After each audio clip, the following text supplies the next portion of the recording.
Hello, hello, hello, hello. We are live, baby. Right, so I have got Chang in the house as usual. My beautiful young man from the most beautiful, youngest, oldest looking man, but really he's not old. He's young.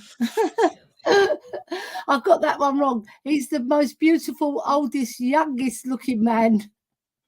Right. So how are you today, Chang? Are you all right? I am all right, provided I'm audible. Am I audible or am I still muted? Yes, you're audible. Thank God. I Oh, think there was a finally, little long at technical long glitch. last. We're only 2 or 3 minutes late, really.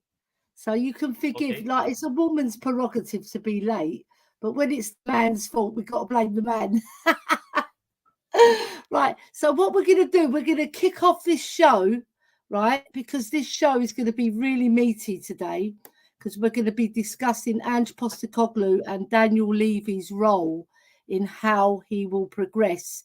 Because really, in my book, Daniel Levy holds the key to any of our managers' success, and he's pulled the plug out on a lot of our managers in the past. But we don't want to make it a Levy in, Levy out debate. What we want to discuss is how we're looking at how Ange has done so far, where he's gone wrong, where he's gone right, and taking the good, bad, and the ugly out of what the situation's been like.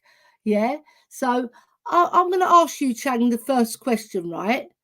I didn't prepare the questions. I was just going to say them, all right, because I've been really ill this week with my legs, so I didn't have much time, right? So, if you had to choose one thing that Ange has done right and one thing that you think Ange has done particularly bad, what would those one things be, Chang?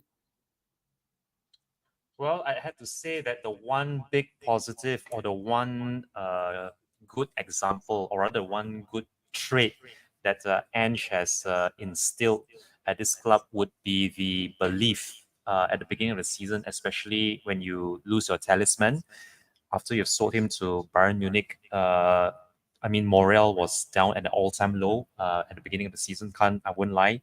But if there's one good thing that has come out of it, it's that he's given the players that faith back, the belief in themselves and their ability to, take on any opposition. And that was very evident when he won 3 Manager of the Month awards in a row.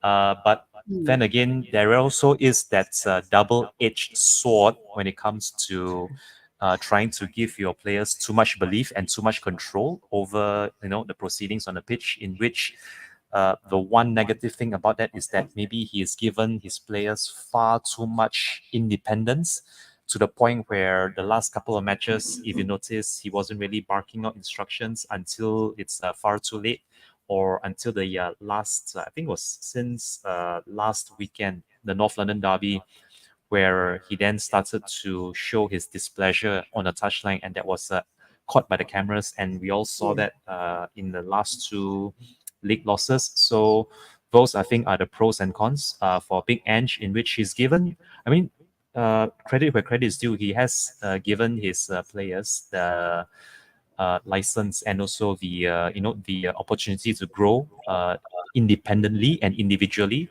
But in doing so, also maybe some of the younger lads coming through the ranks, the likes of your Udogi and Pepe Mm. Matasar, where they don't have that sort of guiding light, the sort of fatherly figure that most youngsters would need at this stage in trying to nurture and to help in their growth Mm. in the sport. So yeah, I think that is the one thing that I think Big Ange should settle and iron out during the summer preseason. But all in all, I think it's a very good mixture. It's a good mixture of pros and cons that Big Ange has brought with him from Celtic, and let's hope for more pros rather than cons in the near future. Okay, so now you've given me that fantastic answer, Chang, and you've covered most bases, I would say. Right, I want to ask you another very poignant question. Right, so now we're in this situation we found ourselves in. We've lost four on the bounce, right? And the fan base are going into a semi meltdown, not quite a full melt. Well, some fans have gone to a full meltdown and they're asking for everybody's heads, even the tea lady, right? You You know, might when as it well gets call for the janitors' hits as well. yeah, the janitor, the tea lady, anybody who cuts the grass, the NFL man, The right? groundsman. So, yeah, it's like total meltdown. But what I want to ask you, Shane, seriously, because we've got like a semi meltdown in some of our own community, and everybody's saying that he had to tweak here, he had to tweak there, he had to twerk there, right? Do you feel that they have got justification to say that Ange Postecoglou's system is not working and that he should change his system completely to suit the Premiership? So to give Big Ange the benefit of the doubt and to not really be too harsh on his first full season in charge since taking over last summer, I would say that it's not really I wouldn't put the blame solely on his inability to get the most out of the players and also his system. Rather, it's in his lack of flexibility in adapting to the tempo of the match or even the circumstances surrounding most matches. When you look at the results of the of the last four consecutive defeats, I mean, there were many matches in there in which we could have just parked the bus and try to lure the opposition into exposing themselves rather than going gung ho at them. Like if you were to remember, Yeah. I believe we High risk, were high just reward. Is that what you're alluding yeah, to? High risk, high exactly, reward. exactly. And then when it doesn't work and it Because breaks down, we're found wanting. Yeah. last Wednesday when we were on this same show a week ago, reviewing the North London derby defeat prior Yes. to the prior to the I wish midweek you hadn't brought game that up against now, Chelsea. Shags.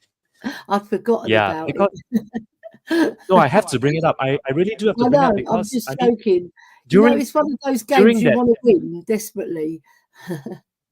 You know, no Chang, because if yourself, you we're big Spurs fans. Mhm. We hate Arsenal winning anything, let alone beating us. If they beat us along the way and then they win the title, they're going to gloat even more, aren't they? So carry on with your answer, Chang, 'cause sorry to interrupt you. No, it's okay. It's fine. You don't have to apologize because last I think it was Wednesday, last Wednesday noon, the last time we were together here on this channel doing this very same show, it was the pre-match for facing the Chiefs away at Stamford Bridge. And Yeah, if you look at the substitutions, the substitutes bench that Pochettino had at his disposal, it was made mainly out of under 16s and under 18s and even under 21s, basically the youth setup at yeah. Stamford Bridge. And that was, I feel, if you look at the players that Pochettino fielded as well, I thought that was one of the better opportunities that we could have, mustered in order Mm, to get a win at long last. However many seasons it's been since we last won there, and yet, the way we went about conceding from set pieces, conceding from rebounds that no one was winning headers to. It just shows lack of belief almost in the players on their part when it comes to trying to get the better of the opposition, especially when we talk about winning those second balls, which honestly this season itself it's been completely non-existent because I if we know. were winning second balls, not only would we be able to defend from the set pieces, we will also be able to score from them as well. And Okay. more so than ever, Big Ange coming out in the media saying that set pieces is not a priority. I feel that instead of saying that, he should maybe allure to us working on set pieces and that we aren't there yet from what the fans expect out of us, whether it's defending or or scoring from set pieces. To come out and to blatantly say that it's not really a priority might rub fans the wrong way. It might give out wrong signals or send out the wrong message, especially if it's only your first season in charge Yeah. and you're already showing stubbornness that shouldn't be, the hallmark of any good manager who is able to chop and change whenever necessary. I really do hope it doesn't go to the extent of 5 consecutive losses in a row, which I think would be a new club record, an all-time new club record that's never been recorded ever before in the club's history. So this weekend will be a massive test for not only Big Ange but the players as a whole, the team as a whole, the whole squad. The character that is needed now more than ever to just finish the season strong, finish the season on a high, try to get into Yeah. Europe, seeing as how United themselves are faltering. I mean, absolutely no saw them Excellent. in the We're capital to lucky. games. Yeah, we were We're very, lucky they're very faltering. Yeah. hope for the best. Let's just see whether Big Ange is able to, get a tune out of the players, and we have a home match to look forward to this weekend. Yeah. When I say we're lucky they're faltering, I mean that in flippantly actually, because I'm thinking let's care about our own house and forget about the other houses that are contending with us. Yeah, because like a house is a club, right? I consider it a home, right? So what Postecoglou's done in my book, which is very, very good, he's gelled the club to play the same system, right? So the youngsters play the same system and they play a lot better than our first team, by the way. If anybody doesn't know, get to know, as Alex says. Right. And right, they play it more efficiently in terms of the ethos that is Ange ball. Right. That is a coined phrase, Ange ball, right? But it's a coined phrase that means something to Ange. Now, Ange wouldn't call it Ange ball. He'll just say, this is the way I play, mate. Right? That's the way he plays, mate. And what I mean by that, he's got this philosophy, right? And if all the players adhere to it, even 80% of the time, we would be winning a lot more of those matches that we lost because of ill discipline. And players will be players, like boys will be boys. Sorry, ladies, I had to get that one in. Or sorry, gentlemen, I should apologise to the men. Right. So you give instructions, right? You have a plan for the match, right? You give instructions to the players, right? This is a good coach that we've got in Ange. He gives each individual player a responsibility because he knows they're individuals, but you're playing as a team, right? I'll hark back to my playing days, right? My manager said, Ellie, get the ball, express yourself, do what you do. That's all she told me before the match. Do what you do. So I'm thinking, right, every player's different, right? But everybody needs a bit of man management in a different kettle of fish than some other players. Like there's some players who are temperamental. There's some players who if they do one thing wrong, they throw a strop because they're perfectionists, right? And there's other players that want to improve. And there's young players that want to learn from the older players. And in the match experience, they will pick up good traits and they'll pick up bad traits from the players that are not cutting the mustard under what Ange wants his philosophy to look like. Because he's got a picture in his mind how the perfect way that his philosophy will dispel itself on the pitch. And it's happening sometimes in like 20 minutes here, 10 minutes there, 20. But like I said, boys will be boys, right? Now they've got their own philosophies in their own mind, how they want to play. And some people have got a chip on their shoulder, right? Like I won't give names because I think that's wrong, right? But some players in our team, they have got a chip on their shoulder and they think the world owes them something, right? You have to go on that pitch, right? Do what Ange instructed you to do all of the time, not some of the time when you feel like it. And then his philosophy will come to fruition.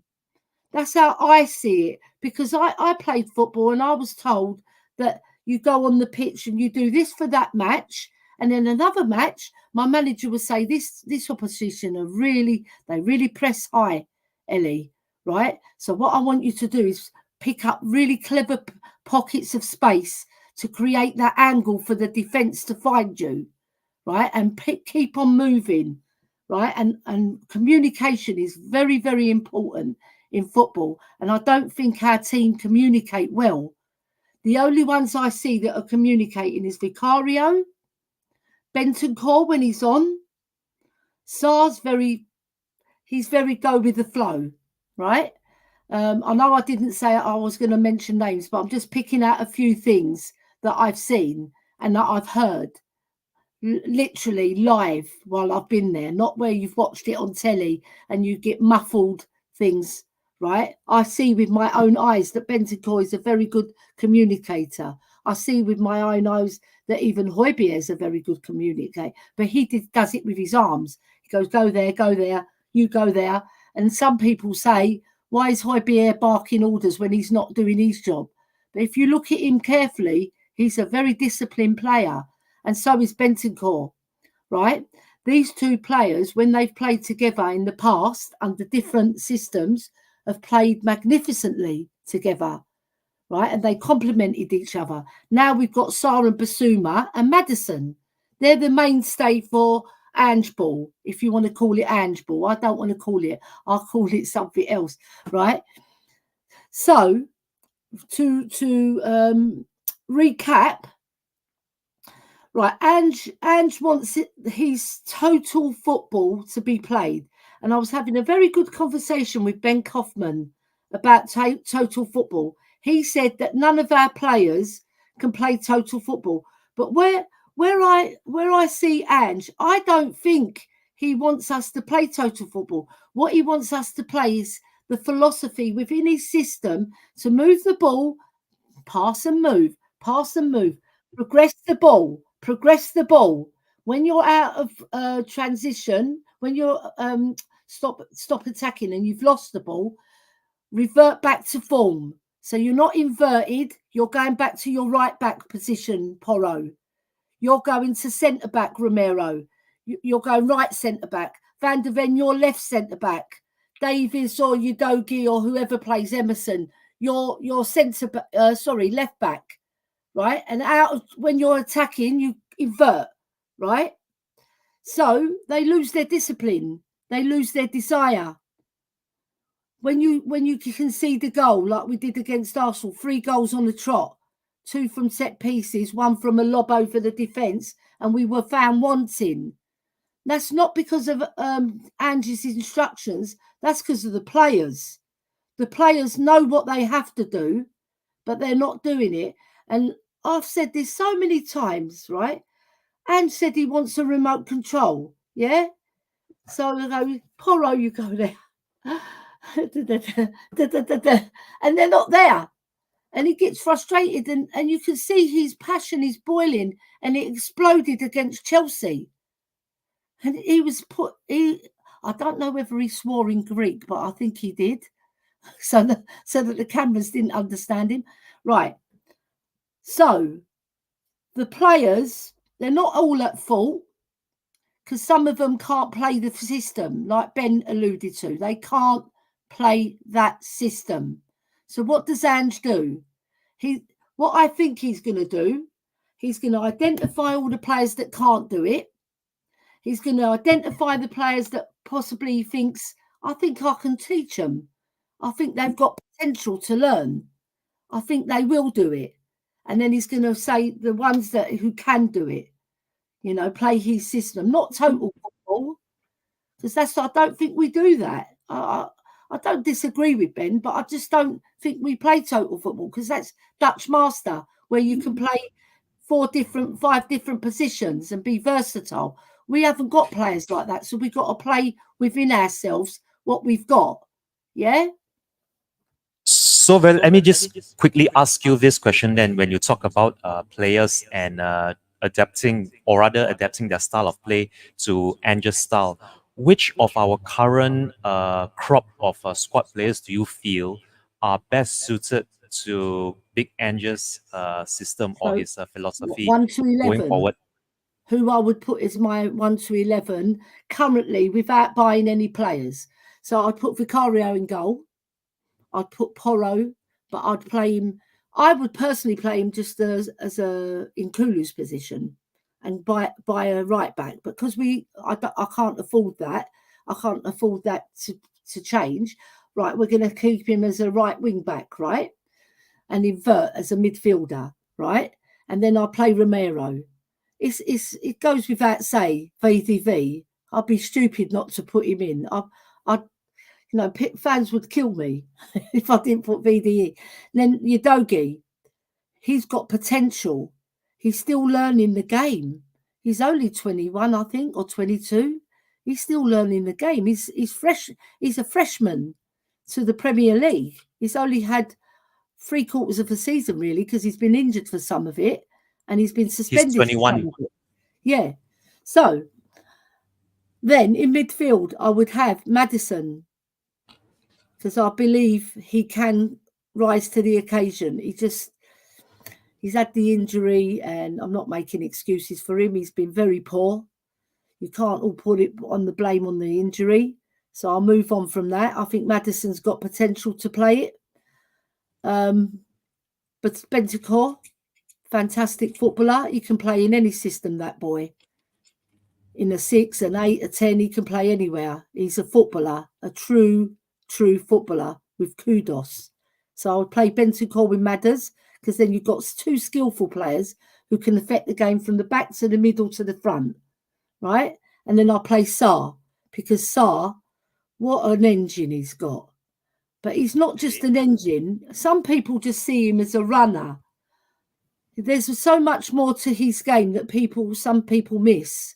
I don't miss it because I'm looking for the midfielders, because I was a midfielder myself. So I'm really invested in that area of the pitch, more so than any other part of the pitch, because it's in my heart, because I was a midfielder. But with Sarr, he has to learn to move the ball a bit quicker, and he has to learn not to give it away sometimes, because when you're moving the ball quick, you look more likely to make more errors. So we have to work on that part of our game to fine-tune it. And that's Ange's job with these coaches, to get them more fine-tuned, to get them more nearer to Man City, the way they move the ball in the midfield. Because remember, midfield is your engine. Yeah? That's where it creates. That's where, I'm not saying the defence can't create, but generally the midfield is your engine, right? And then you've got your top 3, right? So at the moment, how I would play it with the personnel that we've got is Richarlison as our number 9, Sonny as our number, whatever, I'm not going to give him a number, as our left wing, and I would play Kulu on the right. But what I would do with Kulu, ideally I would want Porro there and Kulu in an inverted position, like a false 9. Yeah, that's how I would play Kulu, because I think he'd be more effective. And then have Brennan Johnson coming on to affect games later on. So he would be my first substitution, because that's all we've got. Yeah, I'm going our personnel. I want to know your thoughts now, how you would see the lineup, what you would want with our current squad. Basically, you've mentioned, the lineup you mentioned is perfect, near perfect as far as I can tell. But my issue really is not whom from our current crop of players are best suited for the starting 11. Rather, which of those starting 11 are not suited, or rather they are, say, players from the previous Okay. regiment that weren't Right. handpicked by Big Ange to start the season with, but because he has one too many players to move out, to shift on, and to bring Yeah, in I get you. players to suit his vision. So basically, you could say that maybe from the midfield, other than Madison, I believe there aren't any other midfielders that were brought in by Big Ange in the summer, unless there are players which have missed No. out. Because if you look at the likes of Pape Matasar, Bissouma, Hoybier, even Oliver Skip, and Bentancur to a certain extent. All of these are midfielders from the previous regiments, whether it's under Jose or Conte or even under Nuno.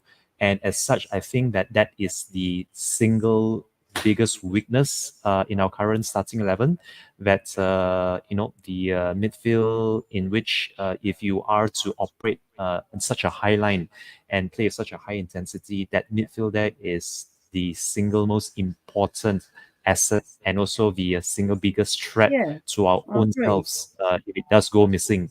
And because of that, I feel that maybe once we've identified a proper number 9, a proper forward, and also Yeah. possibly But a we're right going winger on what we've or got a at right the midfielder. moment, though. We're not Yes, going in the exactly. future. We're going on what we've got at the moment. So I'll ask you again, Chang. Who you've heard my 11? Who would you put Yes. in your 11? Vicario's got to be in goal. I think there's no one Yeah, else other than him. The back four is the back four. I mean, I can't see anyone else coming into that back four from what we already have. That's Udogi, Van der Ven, Romero, and Porro. For that midfield trio, it's got to be Madison, despite him, having a very horrendous end to the season. I really do hope he does bounce back and yeah, do what he did best at the beginning of the season. So it's going to be Madison up front in that midfield tree with possibly Pepe Matassar and Bentancur, assuming that Højbjerg and Bissouma won't be sticking around. Uh, yeah, I think it's still far too late. I think for Oliver Skip to have a say in that midfield. Although he's not that bad as a squad player, as we saw against Liverpool, but I think that's maybe that ship has sailed for him. But yeah, that would be my midfield three of Madison, Pepe Matassar, and Bentancur. As for our forward line, the forward line is, I think, the only sure starter would be Son on the left. I don't see him as an out and out number 9 going forward. yeah. Now that he's on the decline, sad to say as it is for him, he is on the decline, and I mean, See, I assuming, and this is disagree also there. assuming we don't bring I in another number disagree there, 9. Chang, about that. I'll Okay, tell all you right. why. I'll let you finish, but I do disagree about Son. I'll tell Sure. you Okay, why so in I'll a just minute. finish off. Yeah, so Yeah, for that front three, it's going to be Son on the left, Richarlison up front if you don't bring in another number 9, and possibly Kulusevski on the right, and we'll still keep Bernard Johnson as a impact substitute. yeah. Very nice. Right. So I wanted to pick up on the Sonny factor, right? I still think he's got the X factor. I still think he's got kudos and he's got ability to affect games. What I think you're alluding to, he doesn't do it all of the time. Well, not all of the time, most of the time, right? Because with Son, right, he's always traditionally been an up and down player in terms of how he scores his goals and how he assists as well. He's not like consistent from start to finish.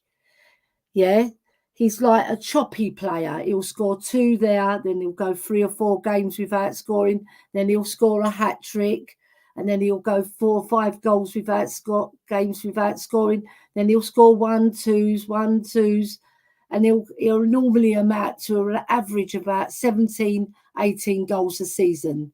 That's what when I did my own stats, and I'm not the best mathematician, and I don't profess to like in stats. I'm more of an eye person, right? But when stats can prove something, right, what it can prove that Sonny's been consistently good for every season that he's played with us, right? But not consistent throughout the season. If you get my drift, yeah? He's not a player that's going to explode. Sorry about all those watching if I used explode too much. You know what I mean? He's like, I'll explode, then I'll rest, then I'll explode, and then I might go on a calmer route, and then I might explode one more time, but he won't do it consistently throughout the season.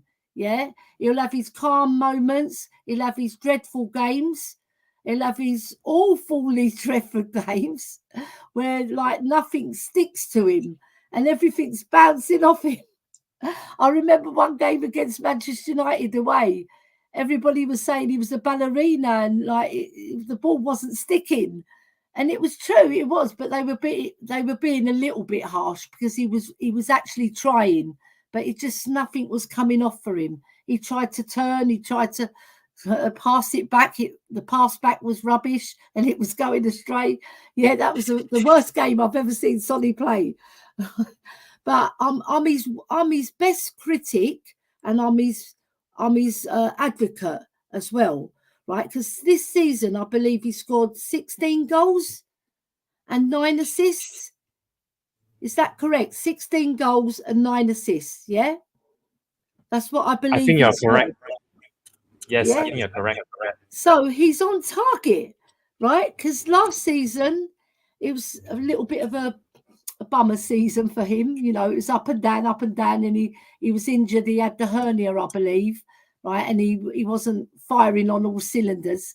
And I think he broke his hand, and he broke his hand this year with the table tennis incident, wasn't it? He broke his fingers, sorry, right? So when you think about it, I don't particularly think he's so much on the decline according to what he produces.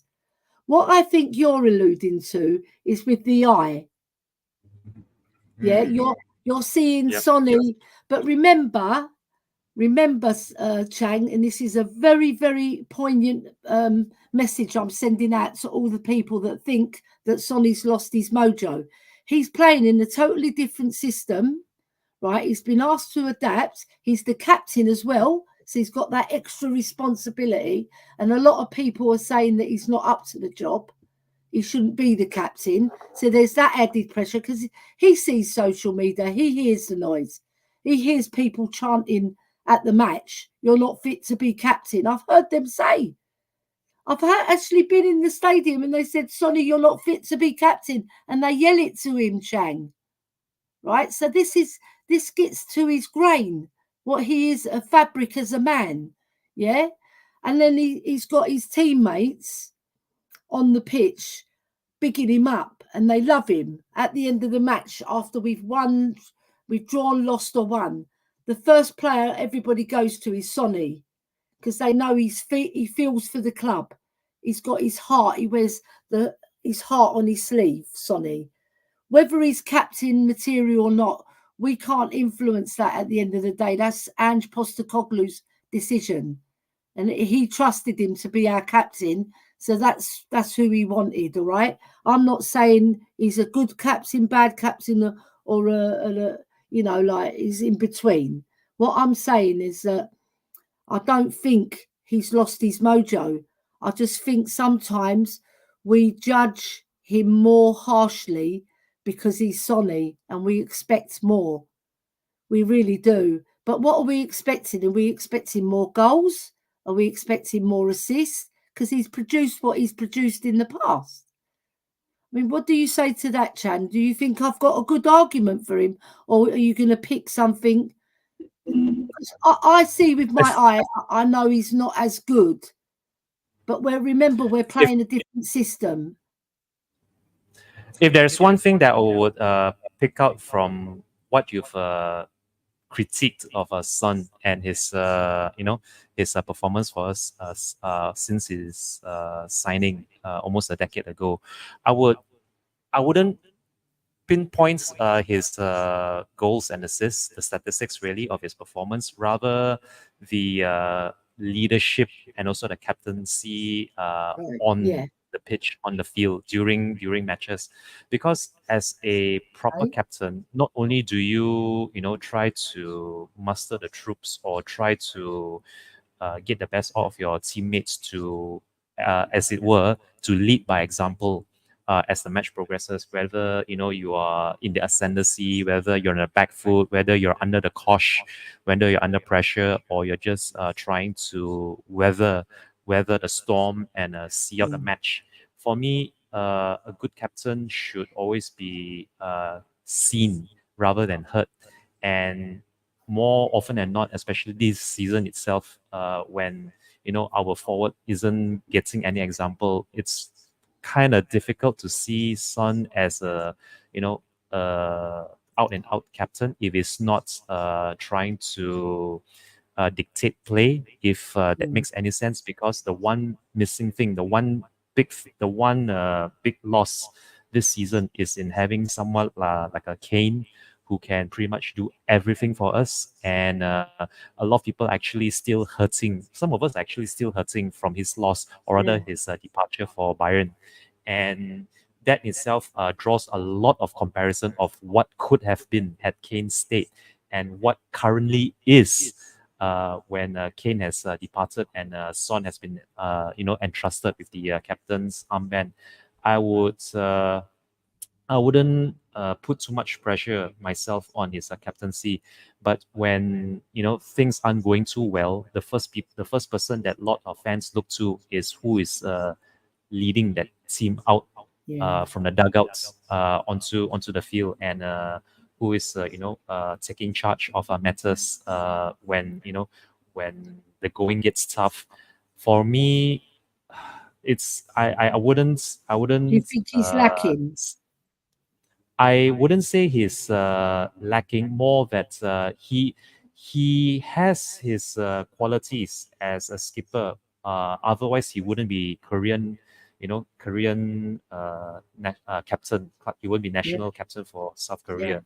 But here in the Premier League, especially when you need to, really need to lead by example, and not only lead by example, but to also be able to influence your own teammates and get them to follow by your example. That is where I think maybe, just maybe, he might not have the kind of a nuance or the attributes that maybe someone like a Roy Keane, or Vieira, uh, someone who really grabs players by the scruff of the neck and tell you, Mm. you have to pick up the pace, you have to pick up the slack. You are not pulling your weights. You are not contributing as much.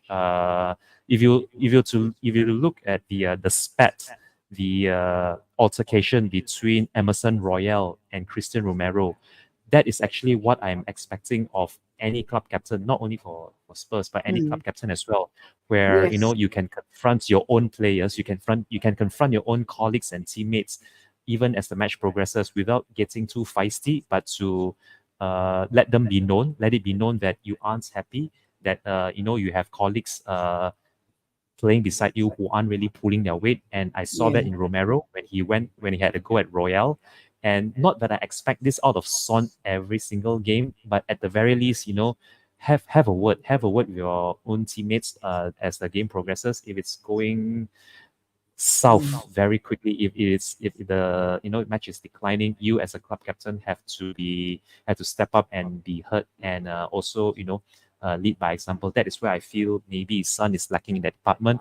But I could be wrong. It could just be the team Mm. collectively as a whole not really interested anymore in playing this style, this way of football, and that could also be detrimental, not only to Son but to the rest of the leadership group, because it's not just Son alone in that leadership group. We also have the likes of Madison and Yeah. Romero to call upon as well when Yeah. Son is missing. So overall, I mean, there are people who would say that Son isn't the captain, despite him being currently being the club captain. But I think Son's captaincy should be the least of our worries right now. I don't know how you feel about it, but having Um, Son as a club captain could not have come at a better or worse time, seeing as he is now one of the longest serving players in the club. So I wouldn't necessarily put too much pressure on Son and his captaincy. Although moving forward, because he is in his 30s, I think it's high time we find a new captain before it becomes a bit like a Hugo Lloris kind of scenario, where I thought yeah. Hugo Lloris hung on to that armband for far too long. I wouldn't wish the same for Son as well. I think Ange Postecoglou has been very clever with the captaincy, right? Because he knows Sonny is quite a demure young man. He's not one to get into your face and scream at any given opportunity. It has to be a lot for Sonny to lose his temper, because we saw it when Lloris confronted him when he didn't track back against Everton. And then we saw the That's correct. footage. He sort of went high pitched, didn't he? We've never seen Sonny like this, right? So he has got that element, but it takes a lot to get him to there. Whereas Romero and Madison's more of a maverick. He's more of look at me, follow me. I know what I'm doing. Follow my lead. Yeah, and he leads by example in terms of his play. But because he's not been playing well, right? I think he's gone within himself, Madison, and he's not being so vocal when we've been going down. Because I remember the Sheffield United game, he was very vocal in the midfield. He was going, come on. He was going to the crowd as well. Come on. And then Højbjerg came on. He was going, come on. Then Porro was going, come on. Right? Right? And we won the match from sheer energy risen by these three players that found it in themselves to fire the engine. Right now, I'm not saying that Sonny can't do that. I'm saying it's possibly not in his character. He's more of a I'll speak to you on a level type of guy. But when he does lose his temper, it takes a lot for him to go that way. And we haven't seen it. So that's up to Romero, who is like that. And then you've got another one just behind him in Vicario, who picks up, he does like a Dave Mackay. He goes to Romero, come on. You know what I mean? It's like fire and passion, right? And it gets all the juices going in the team, and then they lift their game. I've seen it, right? And we've actually won matches that we would have lost, I would say, right? So we need to capture that fire and passion every single time that we go on the pitch, right? Don't drop that, right? Always be in the game. Always be aware of what's going on about you, right? And when you see something wrong, Romero, go and scold Emerson. Sonny, if the ball's not passed to you quick enough, say to them, pass to Sonny, pass the ball quicker. Because I've seen Sonny make so many good runs and no one finds him.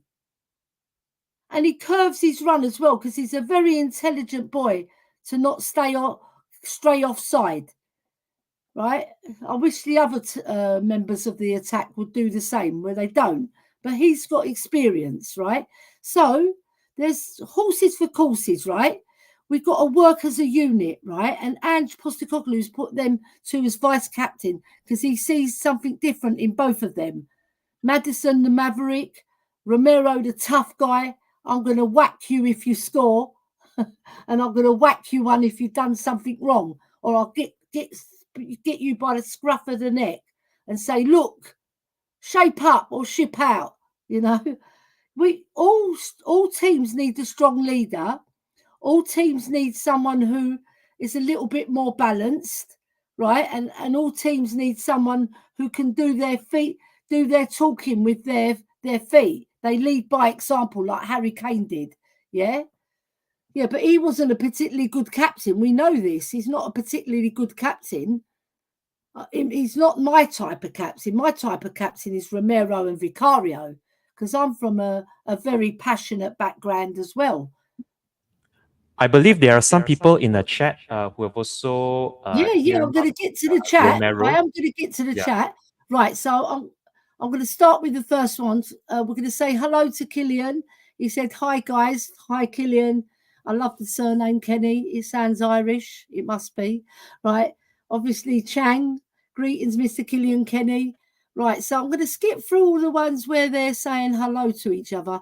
Then we're going to welcome Pablo Javi, I think it's pronounced. And I don't think you've just put a dot, which I don't know what it means, but yeah. Audio artisan, morning peeps. Morning, audio, morning. Beyond 72 says, got to be honest, couldn't help wondering last night if Ange would have got Dortmund through that second half last night. Taking risks isn't just about attacking.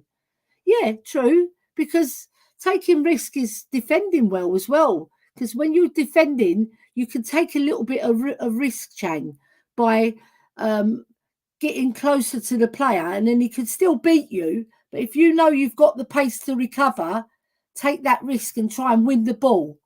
Yeah, win the ball for your teammates and then get you on progression rather than getting attacked. So what do you think about that? You have a good point there when it comes to, trying to set up. Apologies. Don't worry. These things happen, Shang. Don't worry about it. How about I get back to you in about a minute? On him. Go and do a Romero on him. I'm on a stream. Be quiet. Yeah, because this is the problem with me broadcasting from my side office when I'm technically still at work, but I'll try to power through because there's still some. He's basically still, saying that Ange Postecoglou is going to keep his job next year.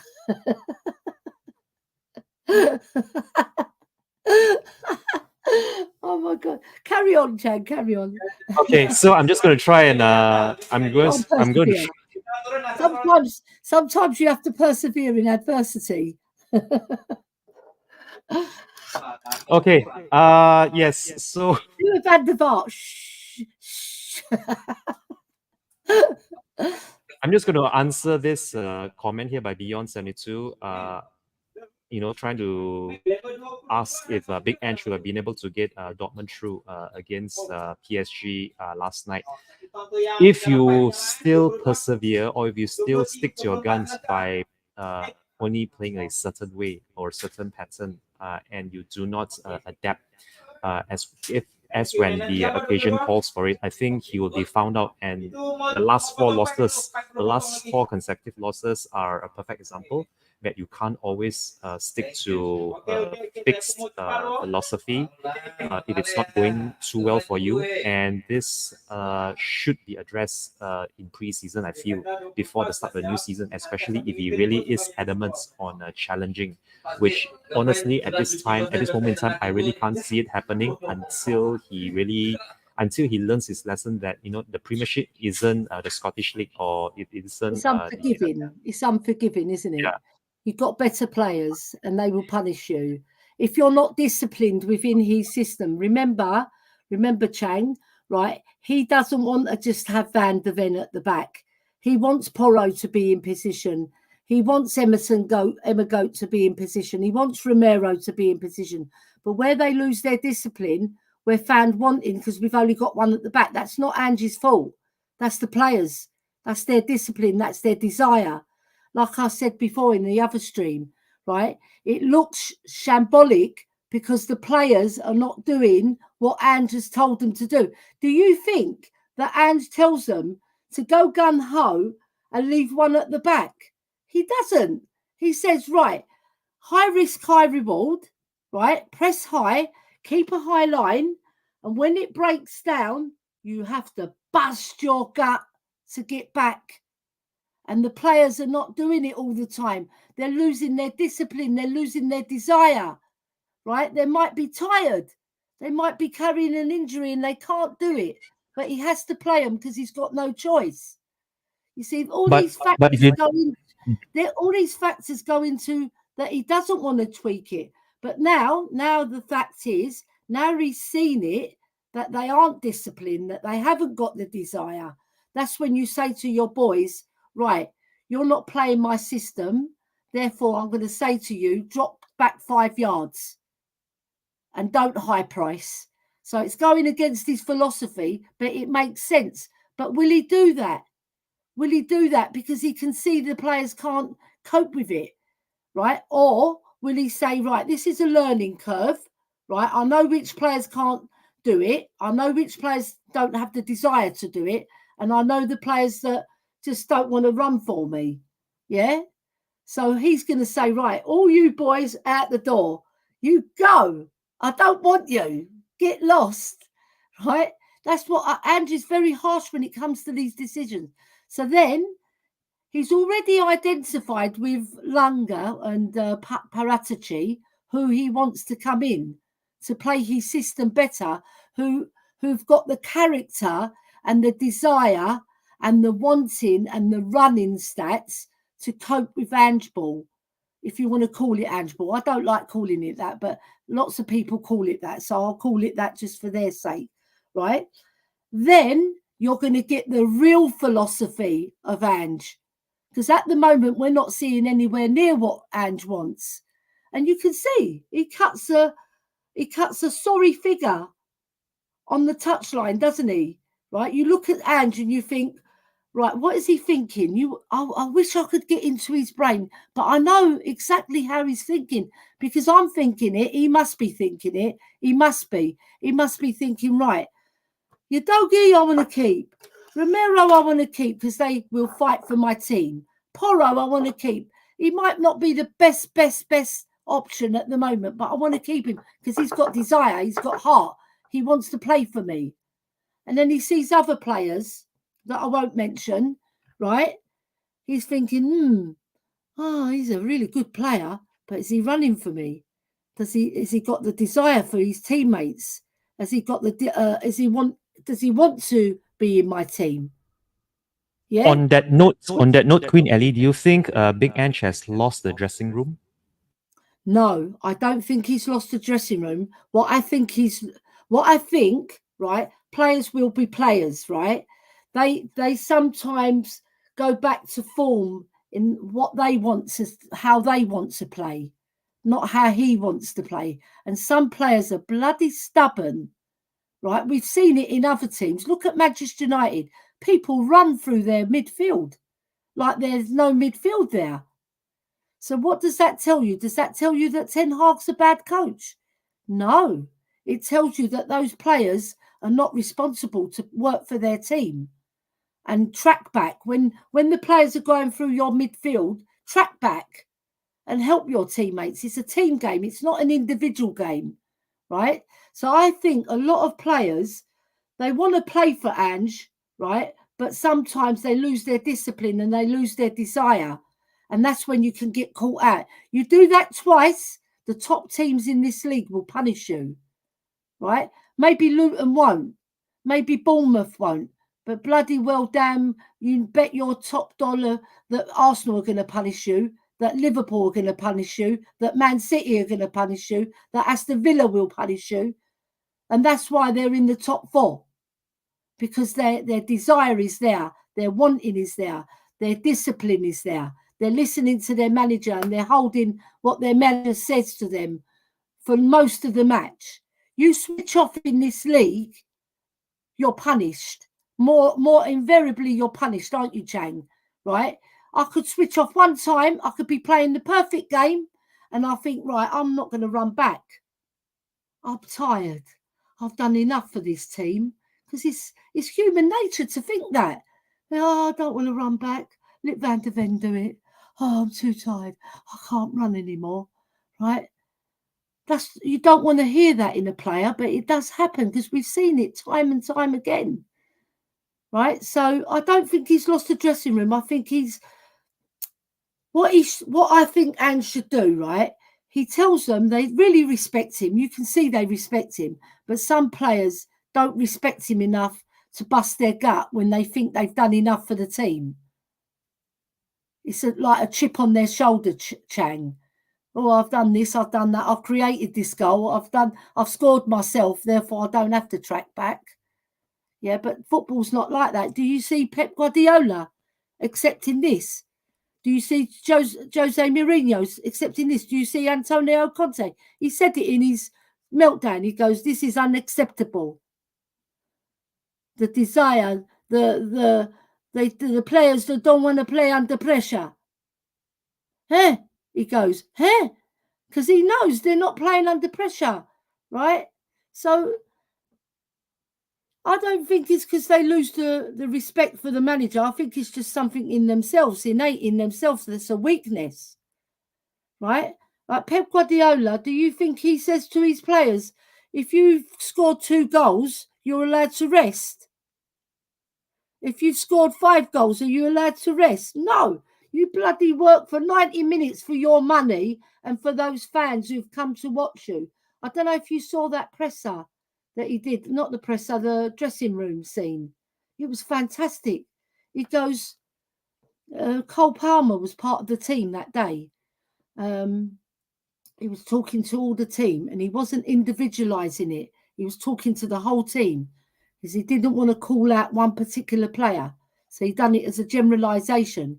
He said, these fans, they come from miles and miles away, thousands of miles, to come and see you do this, to slack off just because you've scored a goal. Do you think that's acceptable? He says to them, right? He done like an Al Pacino speech on them, yeah? I don't know if you've seen that film Scent of the Woman where he does that fantastic scene at the end. I won't give it away because people might not have seen it. But Pep Guardiola, he's got standards, right? He comes from Barcelona, right? He played in tiki-taki football that actually came from Spurs' history, the push and run. That's our history, which we showed to the world through Billy Buckle, right? So he wants, Ange Postecoglou wants a certain system played his way or the highway, right? And I know for a fact he's the nearest manager in terms of what he wants out of his team to Pep Guardiola, right? And this year is a learning curve for him because he knows he inherited this team, remember the basic of the team he inherited. Then he added a few here, there, which he thought would add flavour to the team, right? But he wasn't afforded what Pep Guardiola can choose, yeah? He wasn't afforded what Klopp could choose. He wasn't afforded what Arsenal had, right? They've spent a lot more money than us, especially Arsenal, 700 million, I believe. Declan Rice, 105 million. Yeah. So if we want to get to these levels, this is another thing, right? They have to afford Ange his players that may not choose us at first, but once we start winning with things under Ange, and I believe we will win things under Ange, I've got my heart on my hand, on my hand on my heart here. I genuinely believe we will win things under Ange if we're patient, right? Because he will build a team for us that we'll be proud of. Because look, Poch didn't do it in one season. He hasn't done it at one season in Chelsea either. But you can see the progression. Look when they beat us. That's progression, right? They might go and lose the next 2 games, but there's progression. And I think Ange sees progression, but he will cut the players that he doesn't think are going to work for him. So he might, when you say he's lost the dressing room, I think not the dressing room. I think he's lost certain individuals. Yeah. Over to you, Chang. So before we go any further into this discussion, maybe we could move on with the chat as well. Yeah, of course we will. The chat I has will do that. quite a Yeah, lot since we started an hour I ago. will. Right, so we've got Kuva99 saying big up Ellie and Chang and all in the chat. Thank you very much. I want you to read this one because you're brilliant at it. Big up Ellie and Mr. Chang by Chris Agamba, the best Agamba that there is in the world. Of course. Right. You heard it here first. And from Colin Blackshaw, from Mr. Colin Blackshaw, good morning, Ellie and Chang. Thank you, Mr. Blackshaw. Thank you very much. From El Del Cocarel himself, morning fullness, Ellie. Yeah, do you know what has it he was? been trying to contact you? Has he been trying to get through to you? You know what it was? My sister-in-law rang me about my daughter's wedding. And when I talking about my daughter's wedding, and then my daughter phoned me about her wedding. So I was off the phone and I talked so much about weddings, I had no chat left. That was my excuse, Jose. I just didn't want to pick the phone up because I was all chatted out. Because when women chat, we chat, I'm telling you. Right, so we've got a few more in the chat, right? So we've got Wayne Bonner. Wayne Bonner. Go on, Chang, you read it. Well, hello, Ellie and Chang, and everyone in the chat. Hope you're all well. Sunday can't quick enough. Come on, you Spurs. I couldn't agree more with you on that, Yeah. Mr. Bonner. We really need to get back to winning ways and quick because even the some of the Spurs faithful are losing faith. Yeah, true.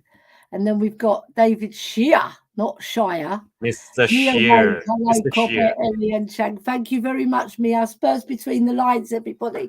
Get over there and subscribe. Get over there and like all her videos. Even if you're there all day, just like them all. Okay, that's an order from the Queen Ellie. Hoi Bier. Okay. Daniel E saying, Mr. big up Daniel everyone. E. Yes, big up everyone. And then we've got Chang again. Oh, right, Chang, you've said something more. Oh, no, Destiny 5. How did it move from there to there? I was up here. Oh, wait 1 second, Chang. I'm going to just scroll up where I was. Where were we? Okay, It was just after Daniel E from the Yeah. Hotspur Hood, his Yeah, I first chat know. of the day. So we've got lots here. We've got lots of people in the chat. Okay, right. No. We're a bit further up. Right. No. Wayne Bonner. No. 25. You know what? I'm going to find it eventually. I understand. Yeah, no. Bloody hell. How many people are chatting, man? Woo! It's more worse than my daughter about her wedding. But I love it because I love you all. You know that. Here we go. We need someone who can. No. I'm not even there yet. Right, here, let me scroll up. Okay. Bloody hell. No. Do you know what? I should really start where I've been, shouldn't I? When I do it. Anyway, we've got Daniel E saying, Daniel E, anyone not prepared to do anything for the manager for starters? Yeah, I agree with you. You know, when the manager barks orders at the beginning of the match in the dressing room, he's not barking orders so that you can go and do something that you want to do. You know what I mean? So track back when you need to. David Shear, Derm, good day, Copper. the Australian thing. Jishnu Raju, welcome, Jishnu. I believe in Ange. I hope he will make changes, mainly inverted fullbacks in build up, not as forwards. Out of topic. Ellie and Chang is the best. Yeah, you know it. You know what? You have to be humble, so I don't know it. Right, beyond 72. I was thinking we don't have a player called Malaga. Right, so you're Greek beyond 72, or you know the word Malaga. I won't say what it is, Chang, because it'll burn your ears. I think you probably know what Malaga is anyway. You've probably sussed it out. Right, well done, Dermot. Good day, David. Hello, Dermot. Nice to see you in the chat. David Shear, 72. And then we've got Ben Kaufman saying only 3 players in this squad can play this football. We will have to sell 20 players in 4 years, and we'll not be able to do that. We're going to have to adapt the system for the league. Right. So that's where Ben, right? I was going to say to you yesterday, if you're thinking total football, yes, maybe they can't play. But I think within Andrew's system, they can get better at it. It needs more drilling. So the players that he identifies that can play the type of football that he likes, and I'll stay disciplined and have the desire as well. Because you can't really teach desire, right? The player would himself, when he's on the pitch or she's on the pitch, she has to want to do it, hasn't she? So you give instructions, work for each other, team play, really like get close to one another, know each other's inside leg measurement, entertain outside of the game, go out on dinners together, build team spirit. It all bodes well for the team because you want to work for that teammate. But when you get on that pitch, sometimes you're tired, right? And you feel, oh, have I got the legs? So you do need players that have got the legs for this type of football as well, Chang. What would you say to that?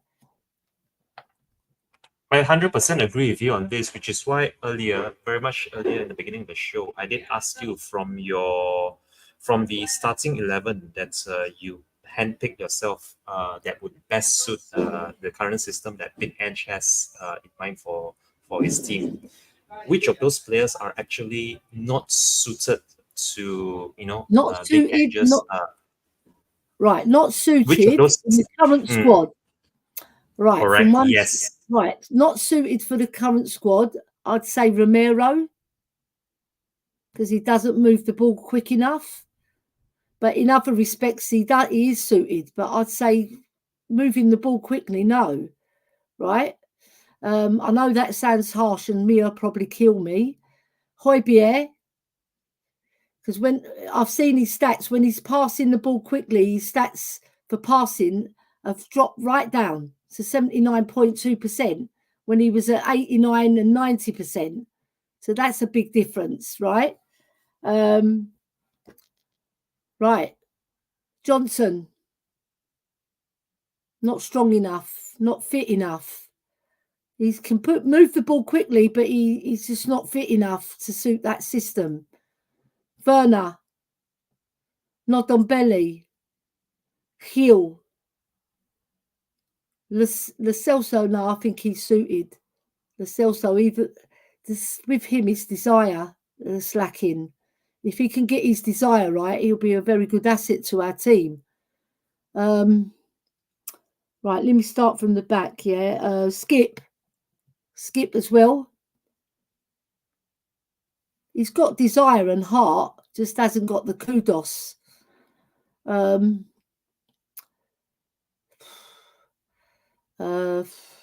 we're going. Are we talking about players on loan? Are we talking on players on loan as well, or just in the current squad? Just in the current Right. just in the current squad. Udogi suited, 100%. Emerson Royal. Have you touched on Porro? Emerson Royal, not suited. Porro suited. You're saying only the ones who are not suited. So if I don't mention them, they're suited. Richarlison.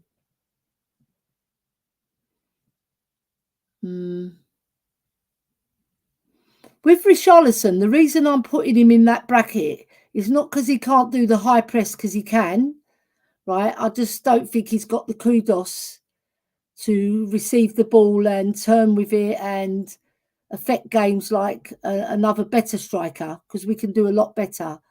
Who else? Kulu, not suited. Yeah, there you go. I think I've done them all. The others I haven't mentioned, I think are suited. And I know it's harsh to drop Romero, but I just, it's hard for me because he's such a good defender, but the passing of the ball and his stats show something different. But when I watch him with my eye, I have to call him out because he doesn't move the ball quick enough for my liking. He ponders too much. And by that time, Son's lost interest. Yeah. Do you think that maybe Madison isn't suited as well, seeing as how he's been missing for the most part of the second half of the season after coming back from I injury? think he's suited. I think he's very much suited, and I'll tell you why. Because he can move the ball quickly, he can move it slowly if he wants. He can do the ball. He's got so many tricks up his sleeve, the boy, and he's got vision. You always need a player with vision, right? That he sees things before other players. Therefore, we need that type of player, but we need another one like him, right? We need another one like him who can pick out and split defenses, pick out that beautiful pass, that beautiful cross ball, and can move the ball quickly. It's just he hasn't been doing it lately. The one thing about Madison that I question is his not the desire. I think he's got desire. It's sometimes a bit of commitment to affect games. Be the boss. Yeah, boss the game. You're James Madison. Demand the ball. If they're not passing, demand it. Shout. Give me the ball. Yeah, and when you've got the ball, don't turn on yourself and pass the responsibility back.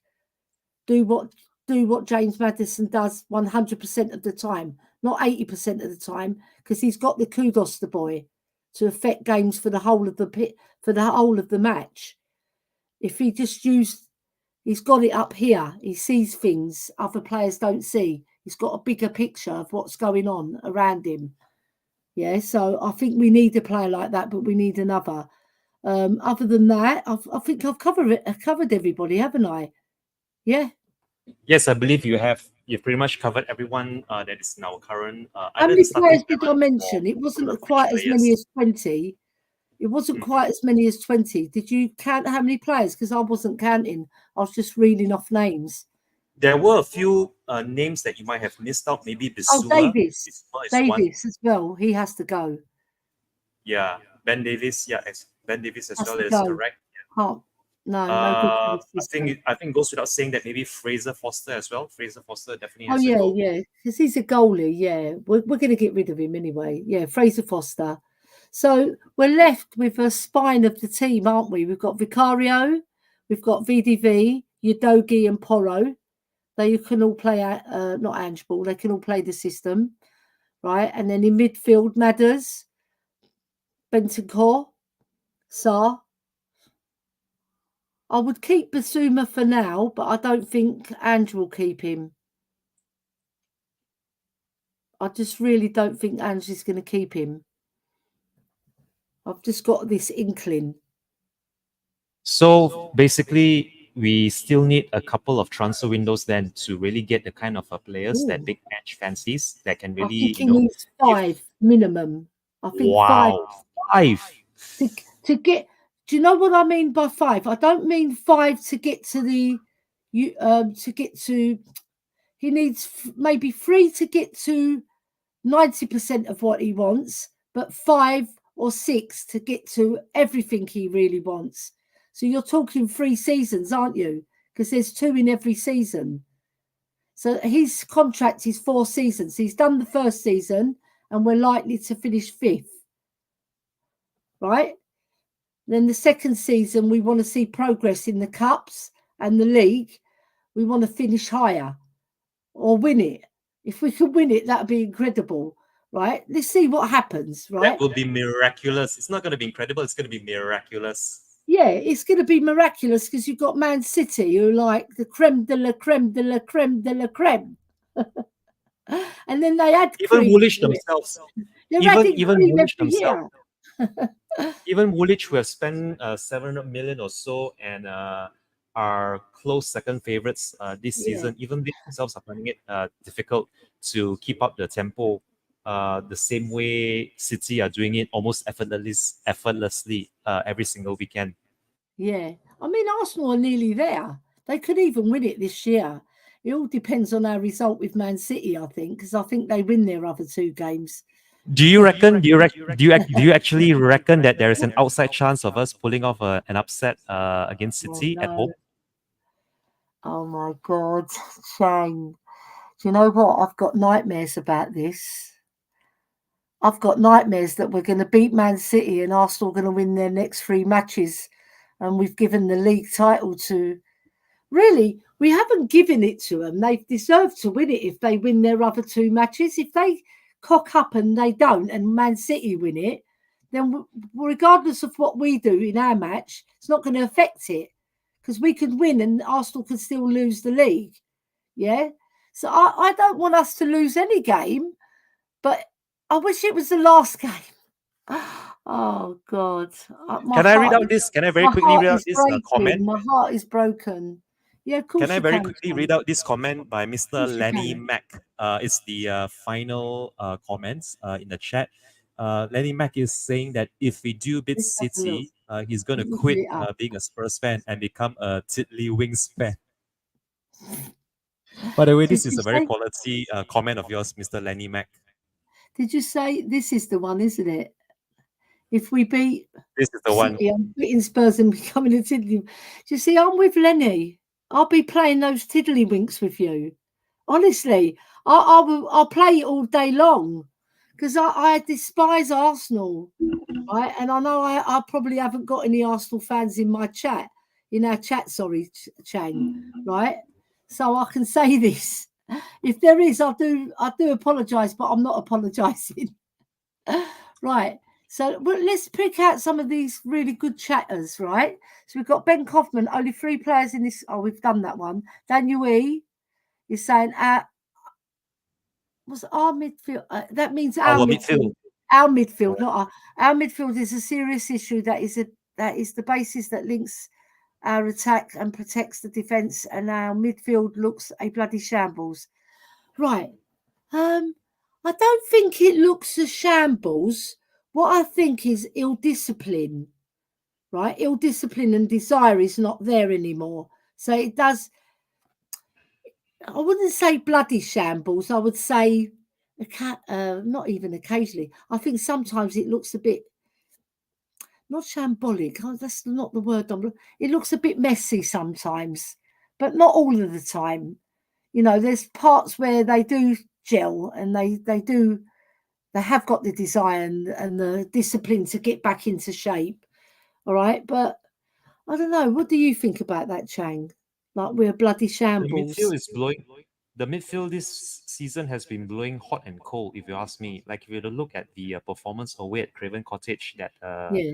3-0 loss to Fulham, the midfield was invincible to say the least. They were completely all out at sea. Invisible, yeah? Were absolutely nowhere. Yeah. They were absolutely nowhere to be found at all, which is what alludes me to say that maybe Madison isn't quite cut out for the leadership role as is expected from maybe a midfield general who will be able to get more out of his colleagues and really Yeah. take hold of the game by the scruff of the neck. In the same way, maybe a Vieira or a Keane or even a Modric. Come to think about it, if you look at what Modric is doing over at Madrid, and it's not just for one season; it's Yeah, near he's an it's for exceptional more than a player. decade now. He's still got the It's been what desire. exactly, and I think Right? that's what's lacking. He's got the That is desire what to play football because he loves playing football and he's a winner. He wants to win every time he goes on. Our players, I don't think they're winners at this very moment. They're not winners. Even James Maddison, right? I know he's won I think he's won the FA Cup. Yeah, he won the FA Cup, but they're not winners in the true sense of winners, right? We've got to get that winning mentality and the culture of our club right. When you go into the club, I heard a gentleman told me just recently that he went to the club and all he could see was like bare walls, and you had to go up to the 6th floor to find out anything about our history. Our history should be on the first thing you walk through. You see our history. You're proud of our history. You'll show it. You'll have statues there. You'll have statues outside. You'll have little basques of Bill Nicholson and Glenn Hoddle and Steve Perriman and Danny Blanchflower and Billy Buckle and the young boys who started the cricket club. Have a massive picture of them as you walk into the entrance. It's like a corporate place.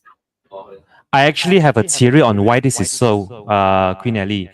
If you were to look at the Tottenham Hotspur Stadium right now, it's actually more attractive for events and concerts and basically non Spurs related events, and I feel that is why it is designed as such. Where in maybe a proper footballing club's stadium, you would definitely see the club's history, but because we are repurposing our stadium for concerts and for events and That's no excuse though, Chang. I yeah, don't I don't but consider that an excuse, right? We're Tottenham Hotspur Football Club first and foremost, right? We've got to make sure that that root of our heart is showing in every crevice of that stadium, regardless if Beyonce's performing there, regardless if there's boxing matches, regardless if there's NFL, right? Do you know what? I went on the stadium tour, right? And it's really a good tour, right? There's lots of memorabilia, there's lots of pictures, there's like a little, it's not a museum, but there's like a big wall where you can see from the start of our 1901 when we won the FA Cup, right? And then you go back a bit further, 1882, when we were formed, Andreas de Fessier, to Dare is to Do, right? And you get a really warmth, a big warmth, right, going on the tour, right? And I really did enjoy it, right? I sat in Daniel Levy's chair as well, by the way, everybody. I sat in there and it's a heated seat, but it wasn't turned on. So I was really upset because I'm the Queen and it should have been switched on just for me. Right? But there's a joke. But what I'm saying, the fabric of our club is Tottenham Hotspur Football Club. Right, when I go to the stadium, if it's Beyonce playing, I don't expect anything Tottenham coming up, but you're going to see the Tottenham Hotspur Stadium, so they know it's our grand. Right, when we're playing home matches, I don't want to see them advertising Beyonce all the time. Sometimes, yeah, but then flash Glenn Hoddle up, flash Ginola up, flash Gazza up, flash Danny Blanchflower up, flash Dave Mackay up, flash Billy Buckle up. That's what I want to see, right? And then they've done that clock, haven't they? Yeah, the cockerel clock. You have to say that right when you're not drunk. See, and I stand under there and I was stroking it, Chang. I was stroking the pole of the clock because I cuddled it. I cuddled it because I remember it was in the middle of the, you know, as you go into the gate, Bill Nicholson gates. Yeah. All this is our fabric of our club. What makes our club special, our club unique, yeah? And it's part of The very essence of the club. your football heritage, yeah? I'm 62 this year, right? So I'm older than you, right? You've seen us win trophies, but maybe not as many as us, but you've seen us. But there's someone like Ben who hasn't seen us win one trophy in the whole 29 years he's been alive. Right, so he's upset that he goes to the grand and he doesn't see our history. He has to find out about our history from his father, obviously, first and foremost. His dad would have versed him as a Spurs fan that this is what our club achieved. You know, great honours. Like, I mean, up to 1991, Chang, we'd won 8 FA Cups. We were the FA Cup champions. Nothing since. So what I think, you learn from your past and it shapes your future, right?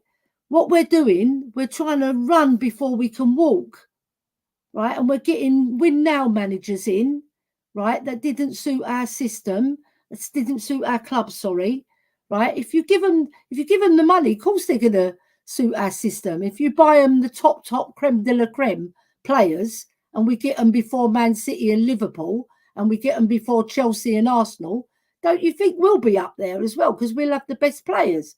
But you've got to have the money, you've got to seize the power, and then you get the trophies. And the trophy, I said this so many times on so many streams.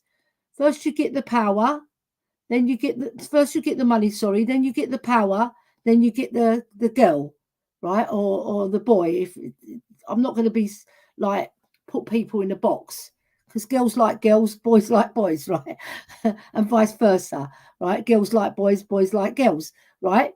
So when you've got the trophies, you attract a player that might see Liverpool in their current mode or see Man United in their current mode, and they say, Ange Postecoglou won the FA Cup last year and he nearly won the league.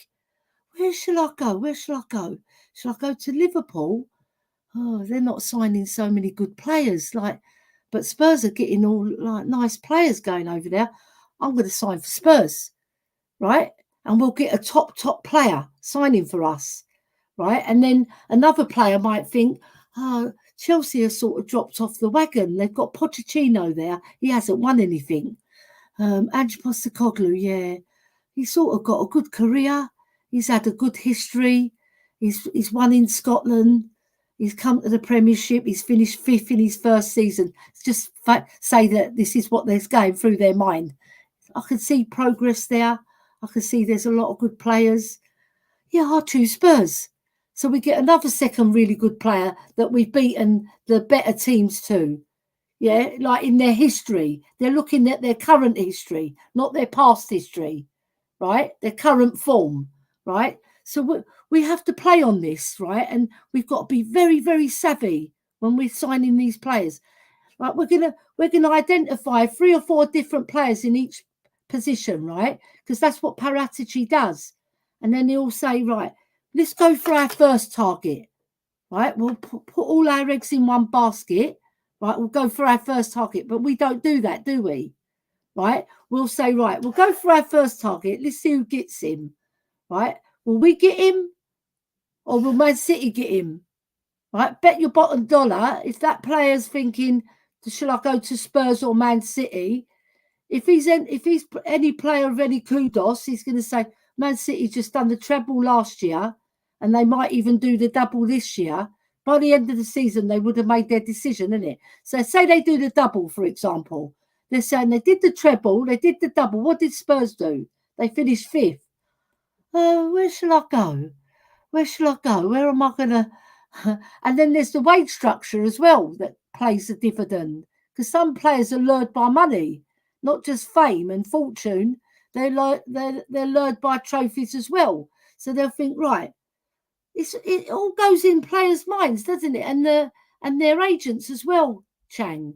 It'll go through their minds. So you've got to you've got to be very savvy so that you can get decent, really good players at the start of the project. And then when you start winning, right, and you've got more money, because we're the richest club in London, apparently. Yeah. What I've said, does it ring true to you, or have I said a load of bullshit?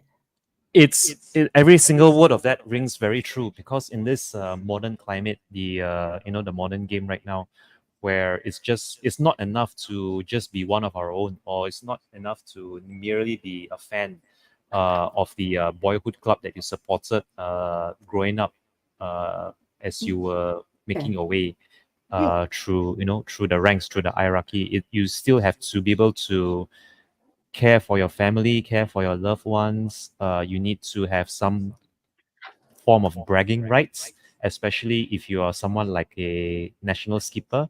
The same way Kane was pretty much almost forced out by his own peers for winning absolutely sod all over at with us. So all of Yeah. this comes into play, but I do agree that if you're to look at our recent transfers or our recent signings, the there are promising signs that the younger generation are sitting up and taking notice of what we are doing, not only in Britain but also in Europe as well. And that was very evident in January when the likes of your Lucas Bergvall and Dragushin choosing us over the likes of Barcelona and Bayern Munich. That is a good. That is a big plus. Although I think we're going to need more than just promising youngsters. We're going to need more than just hopeful youths if we are to challenge on a consistent basis, not just putting in 1 or 2 good performances or good matches for a month, but consistently week in week out if Big Ange is to challenge. And I think that given that list of names you mentioned earlier, whom you feel is suited for the system and whom you feel isn't suited for the system, and how you said maybe we need something between 3 or 5 windows, I think that we have I think Paratici, Johan Lang, and Daniel Levy have a lot of work on their hands when it comes to the rebuild, especially Yeah. after everything you've just mentioned earlier with how players, how they view their careers, what they hope to how what they expect from their own careers and No, I from agree. this sport before they retire or before they move on to better things beyond their playing career. I I feel that this coming summer transfer window is going to be the start of do or die. It's almost like last chance saloon now for Enoch and Daniel Levy. If they don't get this right, if they don't back Big Ange big time, and if it does fall short again, I believe we are going to just remain in this current level, this current Okay. level uh, of where we are right now. Because if we are not gaining on the on the top three, we are not only are we going to forever not be able to gain on them, but we're going to find ourselves losing out sooner or Yeah. later to the likes I, of your you know what? Villa, your Newcastle. I get your point. I get your point. I just wanted to interject there because I wanted to bring this a satire because I think it asks a very good question. Better to bring a young, dynamic manager who plays attractive and effective football. Right. So I don't put an age on playing attractive and effective football because if you look at Pep, he's no spring chicken, and nor is Klopp. And all the managers that have won things in the past. Look at Ferguson; he was like winning things right throughout his career. So it's not an age thing. I just think that might be a bit not. It's not a bad comment, but it's a good comment. But there is a but here. I don't put an age on how attractive and effective football because we've seen throughout the years that all the top managers, when they've got their experience as well, they play attractive, effective football. And it depends on what you think is attractive as well. Attractive can open up a can of worms because some people's idea of attractive football is counter attacking football, and others is being solid defensively. You know, it depends on what you think is an attractive style of football. Me personally, my style of football might be totally different from Chang's, but we can still play attractive football. You see, so I don't think a young dynamic manager is going to make any difference to how Ange plays because I think he does play attractive and maybe not effective football yet because he hasn't got the kudos in the team to play his style. Yeah, so once he gets his team assembled and it's his proper team, like in his image, then we have to judge him then. If it's failing then we can judge him, right? I mean, we are judging him now, but you know, there is a big but here. He hasn't got the team that he's assembled that's his team. Yeah. So what do you say to that, Chang? Again, every single thing that you just said there is completely spot on. Because if he does have his team, I'm still of the belief that we won't be where we are right now, or rather, we won't be languishing in fifth. Uh, looking back and pondering what this season could have brought for us had we not had all those injuries and suspensions and players going out on international duties at the wrong possible moment where we were just about to turn a corner. I feel that if he does get his players in and the team is able to buy into his philosophy and pull together in the right direction, there is this belief that yes, he will be the first manager. He will be the first manager to finally win us something in a good long while now since Juan de Ramos. And I mean, there are still lots of ifs, buts, and monkey's nuts to quote Miss Kate on this when it comes Love that. to what the What a future lady holds for us. Kate But is. yeah, but okay. Very quickly, can I send the link? Can I please send the link to Mr. Daniel from the Hotspur Hood? I believe he Yeah, wants to jump on very, yeah, very you can quickly. join Mr. us. Daniel, if you can hear Yeah, me, I'm going to send it to you through WhatsApp now, okay? And yeah, you because can I join can't do it whenever from you my get it properly. computer. I It's can't fine. do it I from my can do it. computer. You Let could me do it let me because send it to Mr. Daniel right now.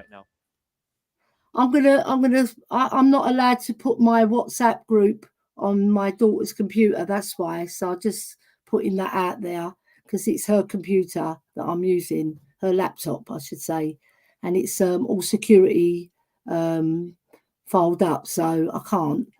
And also for your security as well, because other people will be seeing your messages. So we don't want that.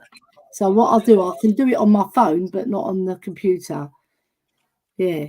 So yeah, bring him in because I want to get his opinion because obviously he's got a totally new look on other things that we're chatting about. And I just want to get to this one as well. I will play at least 5 players from the academy, keeping Bentagor, VDV, Romero, and Lo Celso. Hmm. You So know what? if you do see Mr. Daniel in the back room, you can bring him anytime No, because I've just given I him the haven't seen Streamlab him link. yet. I haven't seen Okay, him yet. so All right, Yeah, good. he's probably gonna get his snake. Right, then we've By the got way, another really good the name comment of the here, snake, I Chang. believe. Hmm, I wanted you were to saying you yes, saw that yes. comment. Right, I'll bring Dan in. Welcome, Dan. 1 You know second. what I'll have There to do now you're on, Dan, I'll have to go full there we Dan E. You know what I mean? go. Right. Yeah, go Hoping on. to Get us with good it. this afternoon. Yeah, Right. What it we're is, good. it's something that where I literally only got up about an hour ago. I had a terrible night's sleep, didn't get to sleep till bloody Yeah. 5 o'clock. Same here. I found an interview. It's about an hour. It's about an hour old with Ange that they just done on an Australian one, Optus Sport. Okay, yeah, I've heard of Uh, them. Sport. on my community, I've put the picture on there and I've put a link on there. When Okay, everyone's good. got 10, I think it's about 12 minutes long. When everyone's got about 12 minutes during the day, during the night, whatever time, watch the Yeah. interview. It's actually a really good interview with Ange, and it actually puts a bit of hope in it. I mean, the Okay. interview's only about an hour and 20 minutes old now. If I have a Yeah. quick look at it, yeah, it's only been online for about an hour 20 minutes. Wow. And if you watch that when you got a chance to do it, let's say not I now, will but definitely watch just it. when everyone's got 10, 15 minutes later on during day, night, whatever, go onto my channel, onto the community, and there's a picture on there, and I've put the link on there. Okay. Watch it. It's actually really worth watching. It's actually a very good interview with Ange, and personally, I think it puts a bit of hope to things. Right, that's good. Anything, you know what, Dan? Right, Andrew's getting it from all quarters. We've all critiqued him for very good reasons. We're critiquing him for not for the sake of critiquing. We're critiquing because there's certain things that we see that he's doing that he could do better. Yeah, there's nothing wrong with that, right? Obviously, within his inner circle of coaches and everything that he's doing at the club, right? We can see negatives and we can see positives, right? Well, and there's no harm in calling out the negatives. Yeah, there's nothing wrong with that. You've got to, if you want something to work, you've got to sort the problems out. If you just put the problems under a pillar, the problem's still there. Yeah. It needs to be sorted, and there is a couple of things he needs to sort out, basically. And hopefully he will adapt, but only time will tell on that one. He deserves next season, or at least 6 months, to show that he can adapt to the Premiership, and he also needs to get some other players in there, like you said, because three-quarters don't work with this system. I know. Like when I was going through the list, it's like a sorry state of affairs because you're thinking you're trying to cherry pick, right? Who can play his actual style of football, move the ball quickly. You have to have desire, right? You have to have running in you. You will have to want to do it as well. Like I said, there's certain players that they think they've scored a goal and then they don't have to work for the team. One quick question then for you, before I jump off, because I've got to go have the bloody shower and everything before I go to the office. Nice one. Do you reckon the team's just given up because it's the end of the season, or in some ways it's looking like he's almost lost the dressing room a bit? Yeah, that's what Chang alluded to. I think he's lost certain players, not the whole. They know they're on their way out. I think they know they're on their way out because obviously Ange has made body language tells you a lot. And when that Chelsea game revealed a lot, didn't it, Dan? Because he was scolding certain players, right? And I think he's probably lost a couple here and there, and the others are on the border of losing. Yeah, and they just give it's almost like they're on the beach. We don't care because we're not part of your plans, so we don't give a damn. Who knows? I would like to add something very quickly to this, if I may, Queen Ellie. This is something that I discussed with Mr. Len Clark, together with Daniel as well on Monday during the members calling show, right before I did my outro and I froze. before I froze up and Mr. Clark was talking to a frozen image of me when I was already left That the was room funny. on Monday. That was That funny. was so funny. But anyway, It was- I did make a point to say that a lot of these players, especially those who are in the running to feature for their respective national teams in the summer international tournaments, be it the Euros or the Copa America, Yeah. some of these players may already have one eye on featuring for their respective national squads, and that is why they could be reserving themselves, or they could be trying It's to possible. they're trying to avoid picking up an injury that would rule them out of contention or featuring for their respective national teams. And this is not something that's uncommon. We've actually seen this happen with Romero in the weeks leading up to the last World Cup. If you remember, Basuma. he was Yeah. same with Bissouma as well. Exactly. So Right, yeah, what, so this if might be I'm the some. manager, Chang, I'm telling them you play for Tottenham Hotspur, mate, first and foremost. Yeah, for your country is a big thing. But you're right in what you're saying. I know what you mean, Dan. Their country is important to them, but you don't stand tools and play a lesser game because you don't want to get injured, No, you right? should. Because we're paying your wages, right? And you've got responsibility to yourself, to your manager, and to the fans, right? If the fans can suss you out, they've sussed out lots of different players who've done that in the past. Yeah, we see it every time, don't we, Dan? When we're at the matches or you're just watching on TV, you can see the players who are doing it. Yeah, right. I've got to jump because I've got to go have my shower. Thanks for letting me on. But like I said, no, especially with you, you're Ellie, and everyone else, watch that interview. It is actually, it's Yeah. like I said, it's only about an hour and a half Thanks, old. Dan. It's brand new. It's about what's happened in the past 4 games. And he also talks about what he's got to plan for the future. It's actually a solid interview, and it's given me a bit of hope. Brilliant. So hopefully it can give everyone else a bit of hope. Anyway, have a good day. Cheers for letting me And on. I'll you, speak to you later. I'll Take feed it the snake. And you as well, Mr. Daniel. Thank you for jumping on. Really appreciate you having Thank here. you, Dan. It's fine. Take Thanks care, for letting mate. me on.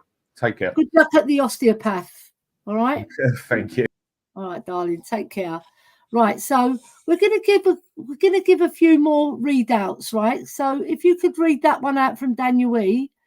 Chang. Okay, so he's referring to, I believe this is the comment he mentioned of the players that we need for the future. And he's telling David here that there are many great midfielders and we need a number 6 like a Paulinia who knows when to make the right fouls as well. Basically, taking one for the Yeah. team. And also, Totally breaking up play when things aren't going great for us. So yeah, I believe this is also something that is lacking at the moment, because back in the day, if you to look at the how Tom Huddlestone and Scott Parker and the likes of what's that Belgian? Suddenly I've forgotten his name. Musa Dembele. Yep, Yeah. exactly. Musa Dembele. These are the kind of midfielders whom I really thought that Bissouma or Pape Matar would grow to be one day. Yeah. But I think it's still very early doors for Pape Matar, and if and when we are going to really move on and challenge, I believe we need someone who's ready made. We need a now and present player rather than one for the future. If we are to kick on. I know. Do you know what? I really love Paulinho. I think he's a fantastic player. He gives his heart and soul every time he steps on that pitch. He's committed. He's one that's got desire. He's one that's got running in him. He will suit Ange's system 100%. And I'm sure if we can get him over the line and beat Real Madrid and beat Barcelona, or wherever his agent is going to send him or give him an opening to go to, if we're one of those teams that are in for Paulinho, 100% will be the happiest lady on earth if we get him. Not because he's the greatest footballer in the world, because he's not, right? Because what he can do for our team. He'll be the catalyst, that extra, like when Bill Nicholson brought Dave Mackay to the club. He said that is the missing jigsaw piece that I needed, right? And this is, I honestly believe he's not the only missing jigsaw, but he's a very important cog in that jigsaw, right? He's like that jigsaw that's going to gel, right? He's a leader. He works so hard. He's a Trojan. I said he's like Højbjerg on speed because he can play the quick ball, yeah.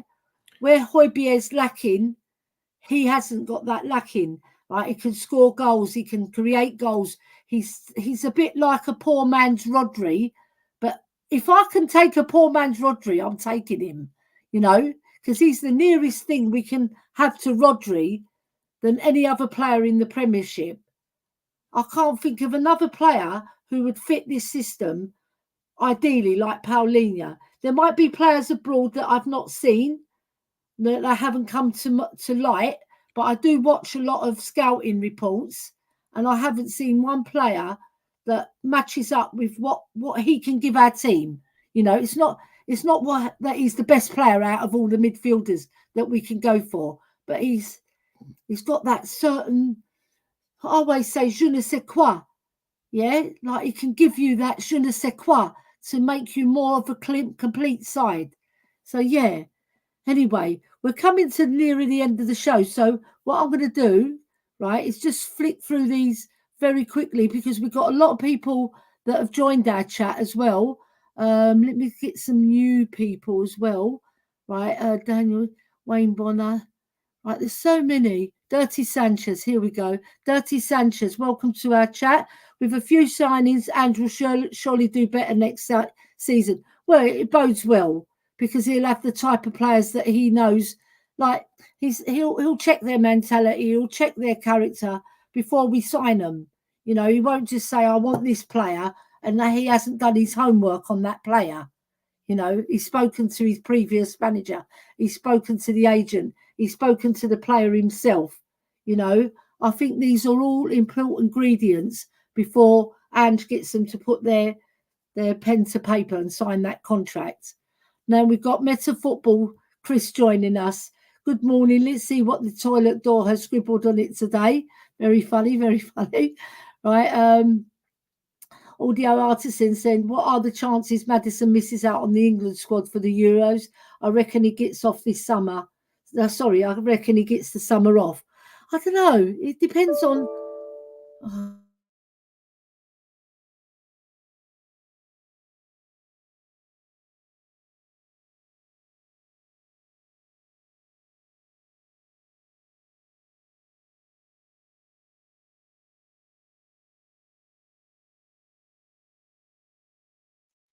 I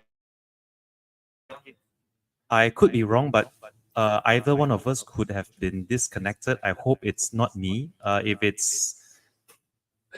If Queen Ellie has, I believe she's gone. Okay, so sorry for that, everyone. Looks like I have to just take charge of the rest of the show for another, say, 5 or 10 minutes. I'm going to give Queen Ellie another 5 or 10 minutes before we close off at 1 p.m. UK time.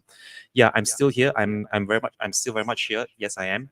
So let's not try to dwell too much, everyone, on the 4 consecutive losses. I would say that we still have a lot to play for.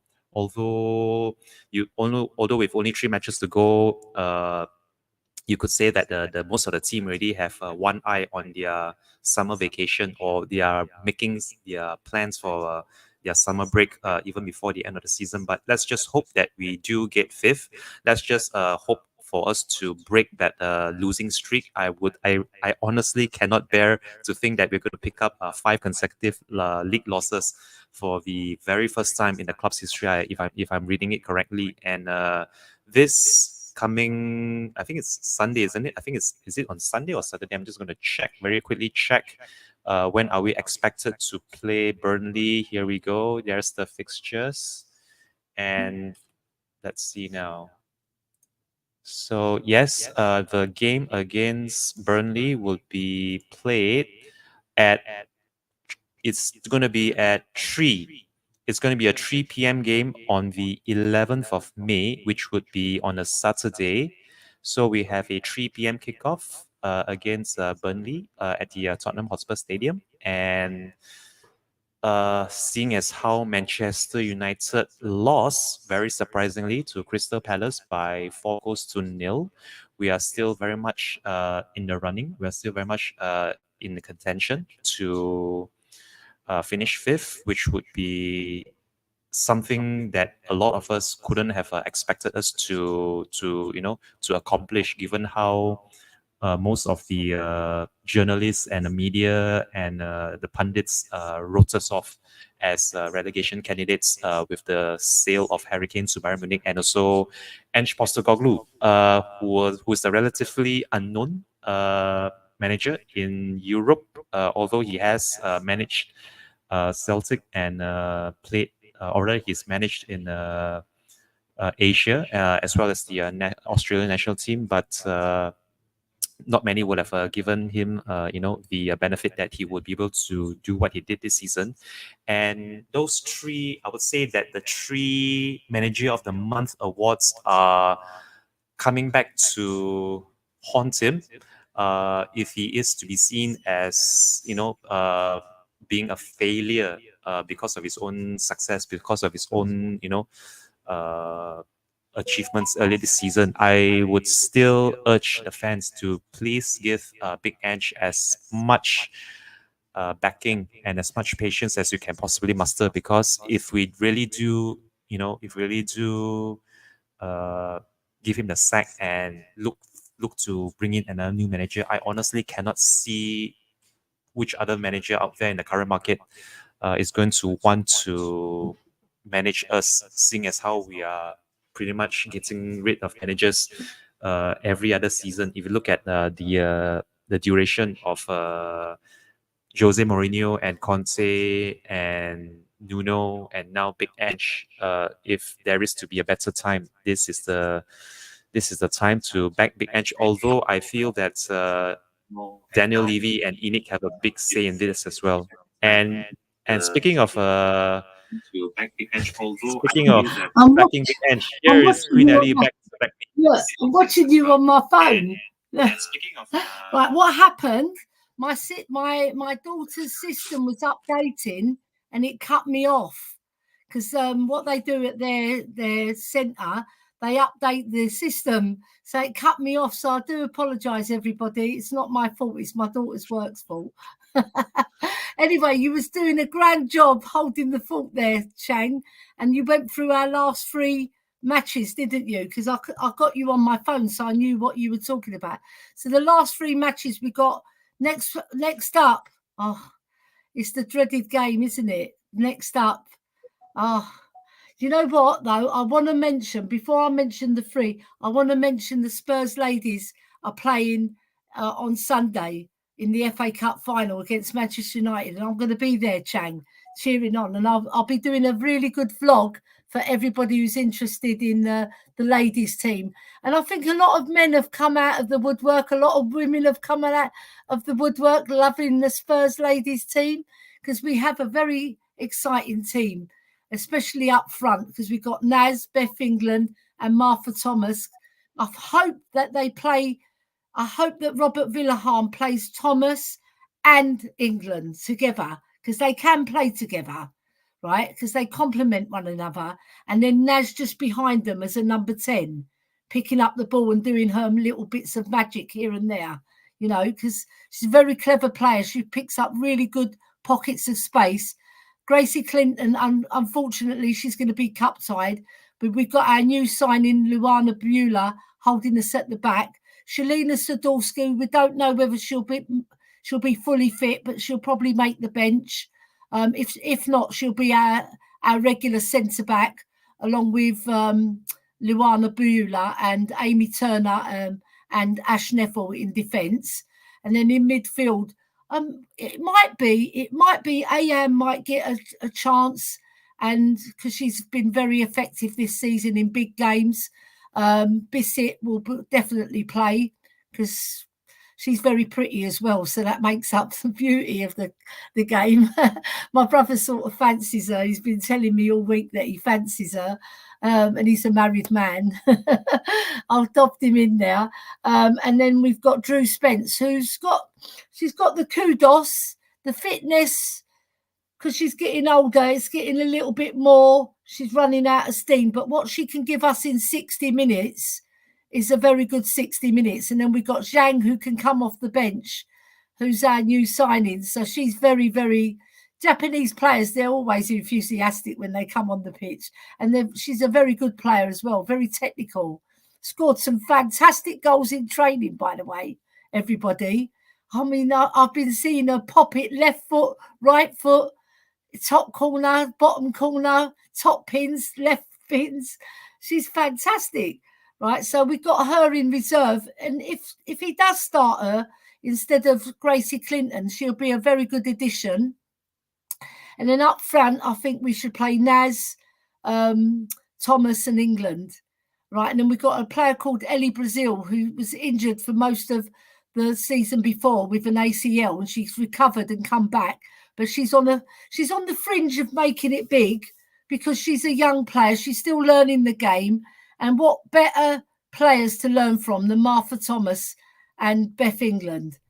Yeah, one ex-Manchester United player in Martha Thomas, one ex-Chelsea player in Beth England, had a fabulous... Bethany England scored against Everton over the weekend, didn't she? Yes, so she's coming back to form, right? Because she'd only scored one previous goal before that. So, and she's making the right runs. She is making the right runs, but she's just been a tad unlucky. You know, sometimes when you're a striker, you can hit the post, or you could just scuff your shot, or you do a good shot, but the goalie saves it, or it comes off the bar, you know. So she has been doing well, but we've got Martha Thomas. Either he's going to start Beth England and have Martha Thomas as a super sub, or he'll start both of them. I personally think you should start both of them together, right? And then sacrifice Naz as a number 10, because I think Naz can play that role. And then play Ayan as the right midfielder, because I think Ayan's got a little bit more than Charlie Grant, right? I just think she's a little bit more progressive with the ball, whereas Charlie Grant, she's very disciplined. She comes from the Australian League as well. She's grown up with very, very good footballers, because Australia, their national team, are very, very good. All right, so we've got a lot of going for us in this final, and we drew 2-2 with them, didn't we, Chang, earlier this season? So, you know, we've got the beating of them, but remember, right, we can't go on that pitch and play the occasion. We've got to go on that pitch and play our match, play the match, play Manchester United. They've got their kudos as well, because they've got Mary Earps in goal. We've got Becky Spencer in goal. Different goalies, but, you know, one gets all the praise and the other one is not so well known, but she's well known in our quarters, and she's a very good goalkeeper, right? And then obviously they've got Katie Zellum, and they've got Ella Toon, and they've got a new player called Lucia Garcia. So like Jose Garcia, he's got our leader's namesake, you know. She's a very good player. She got the equalising goal. I think she scored in the 89th minute, if I'm correct, in the game that we played just recently. So, listen, I think Spurs ladies, if we bring back that trophy, Chang, I'll be the proudest ex-Spurs ladies player, and I'm their ambassador as well for her game too. So, you know, it's going to make my day, and I'll probably come home drunk. I'm putting it out there. Anybody who sees me, they're going to probably see me a little bit tipsy, but really, I'm probably not good with alcohol, so I should really steer clear and just have a kebab or something. Celebrate with a kebab or some souvlaki, as us Greeks say, right? So what do you think, Shane? Do you think we're going to win the match? Do you think we've got a chance? Of course, because as you just mentioned a few minutes earlier, the last time we played Manchester United in the Women's Super League, I feel we were very unlucky not to have won that match because if memory serves me right, they scored a very late equalizer in the injury time in the second half. We were leading by 2-1. we scored something like 2 quick fire goals at the start of the second half, and we looked Yeah. good for the victory. If I were to, just based on what I saw Yeah, we on did. the FA player, We were playing very and well. we were playing well. We were playing well, and seeing And then, how Bethany England got on the score sheet as well, and Martha Thomas. Well, Martha Thomas, she scored that love her. all important and historic winner against Arsenal, which Yeah. I believe was the first time we ever beat Arsenal. First In time the we ever beat league. them competitively Correct. in WSL. Competitively, yes. My team beat them Yeah. as well in a friendly, because Arsenal ladies, they weren't the Arsenal ladies that they are now, right? I don't know if you know this, Chang, but Tottenham Hotspur ladies were formed out of Broxbourne ladies, and a lady called Kay Lovelock, who's still alive, and Sue Sharples very sadly lost her life quite recently, right? Not recently, but she lost her life, poor soul, right? And they formed Tottenham Hotspur ladies, and they got the kudos, and the club backed them. But before that, we were Spurs ladies playing in Tottenham at Hackney Marshes, Somerset School, and Drayton School at Markfield Park. So I was spotted as a 12-year-old girl, right? And Wow. it wasn't like the football is organised now, right? They came to my school because I was playing for the boys' team. I was the only girl in Haringey playing for a boys' team at their school level, right? And I actually made the Haringey Press, because the Haringey Gazette, it was called at that. And I've got all the old clippings, but they're in my loft. What I'll do, I'm going to get them out of my loft, because what I did, all the memorabilia, I didn't want it to be spoilt, so I've got it in a massive box. And what I'll do, I'll get it out and show people later on when I've moved house, because I'm moving house very, very shortly, probably by near the end of this year. I'm going to be moving. So my dad kept lots of clippets of news articles about myself, right? But I don't want to make this about myself. What I'm saying is, Spurs ladies, we were good before Tottenham Hotspur ladies formed, right? But there was no league system. There was no organisation. Ladies football was not considered like it is now. There's full backing. You've got Sky Sports going, you've got BT Sports going, BBC are going. All the big knobs are going to watch ladies football, and there's big money in ladies football now, and it's on catch up. It's on catch up with the men's game, but it's getting better and better in terms of the quality of football that you're seeing and the fitness of the ladies. The ACL injuries are still a concern, because a lady is 6 times more likely to suffer an ACL injury than a fella. Yeah.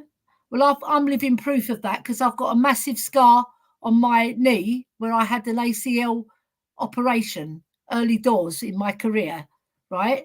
So anybody wants to see my scar, I don't even charge you. You can have a little free look. If you meet me personally at the stadium, that is, or out and about. I live in Enfield. If you want to make a trip down here, I'm not coming to your area to show you it, right? And I had many, many other injuries, right, Chang? But these ladies, they can withstand more injuries because their muscles are better, right? They do more vigorous training, and they play 90 minutes. We only played 80 minutes. I know it doesn't sound a big difference, but 90 minutes has gone to 100 minutes now because of the extra time. Even in ladies football, you get in 9, 10, 11 extra minutes, and you have to have the fitness. And I've seen some girls, not many have gone down with cramp. Yeah, so because they're super fit, and they're doing all the sort of very, very similar training to what the men do, right? And it's very, very harsh, the training. When I was training, Chang, we used to do circuit training. It was bloody hard. Run back, run to the next post, come back, run to the next post, come back, run round the pitch, run round. I thought, what? How many times do you want me to run round the pitch, boss? Till you drop, and then you haven't got no more juice left, and then you have to recover, and then you get up, you brush yourself down. These girls, they're ultra fit, their bodies, yeah, and they have to work on it because the ACL injury, they've done a lot of sports science on the ACL injury, what women are suffering and why they're suffering it. Is because that part of the muscle where the knee is, right, leading up to the knee, it's not strong enough. So what they're doing, they're building the upper muscle of the thigh and underneath the thigh to withstand the pressure of the tackle. Yeah, so that they can get it down. If they can get it down to 2 times as many as men, that's a miracle, you know. Yeah. Anyway, we better end the stream, Shang, because we've been going on for a long time. I'll just say, Mr. M, I used to live Gladesmore Road, South Tottenham, Ellie North 15. I'm Essex now. Well, I'll be Essex next year because I'll be in Chelmsford with my 2 daughters. I'm moving from Enfield, North London, but I'm a Tottenham girl. I was born and bred in Beaconsfield Road, it was called Markfield Grammar, then it changed to Drayton School, and now it's called Gladesmore Community School.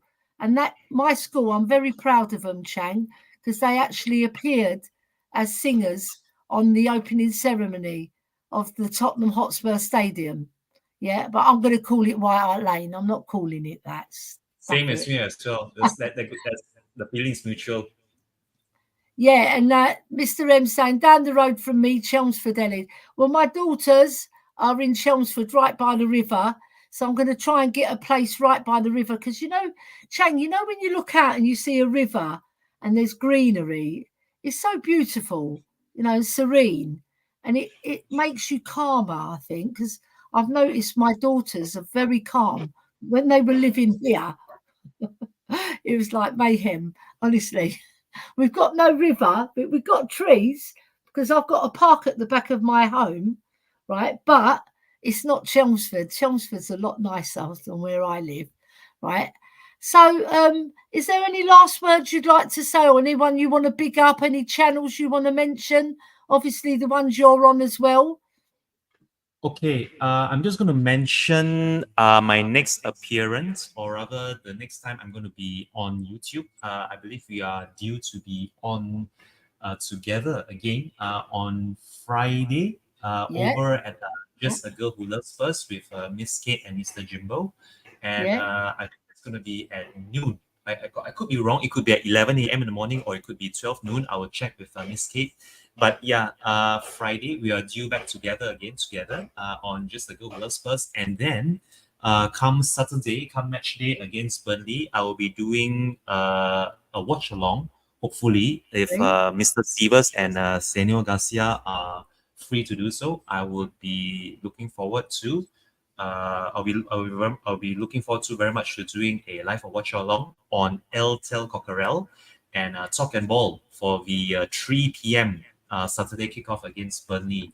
And immediately after that, next Monday, again, it's going to be you and me again over at Just the Girl Who Loves First with Miss Kate and Mr. James. I'm looking forward to that. Oh my God. Doing our weekend roundup and also, you know, a review of the Spurs league game against Burnley. And I really do hope next Monday we have something positive to talk about and not just rambling on about what the future may hold and what kind of players are missing in the Big ANGE's system. So with that, I would like to thank each and every single viewer who was watching this stream either at the very beginning, in the middle, or even now towards the end. And also a special massive shout out and thank you to Mr. Daniel E. from the Hospital Hood for jumping on earlier and sharing with us. He was sharing with us this interview that Ange did with Opta Sport, and I'm going to put the link up again over here in our chat and if you could put his link up, the Hotspur Hood. Yes, correct. Yes, I will do that as well. Link up and also put Kate's link up, and I would like you to add Leo's Mile High Hotspur if you can, and Bobby K's Kuvan the Kang or Free Spurs Boys, what he's Three By the Spurs way, boys. That's the main by the channel. way, Queen Ellie, do you know how to redirect our viewers and our? Yeah, that's what I put in the comments because I want to learn how to do it because I've never No, done it. Do you know how to do it, okay, Chang? because I'm gonna try and if Senor Garcia, I can see you in the chat. FA, if you could help to redirect us over to Kate and Jimbo, who I believe have just started streaming via Wedded Bliss round I 16. don't know how to do it. So, show. Senor Garcia, Yeah. will he be doing it? I can.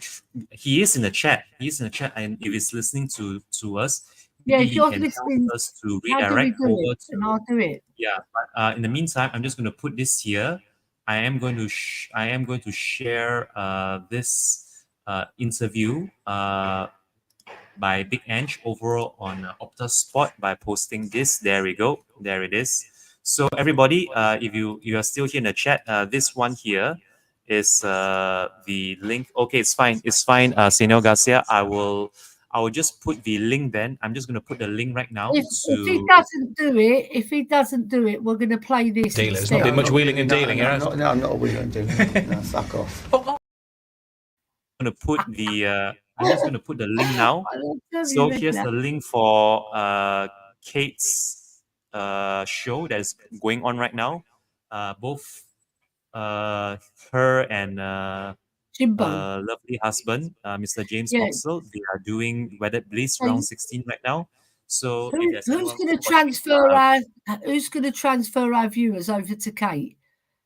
they can transfer themselves because I unfortunately do not have control.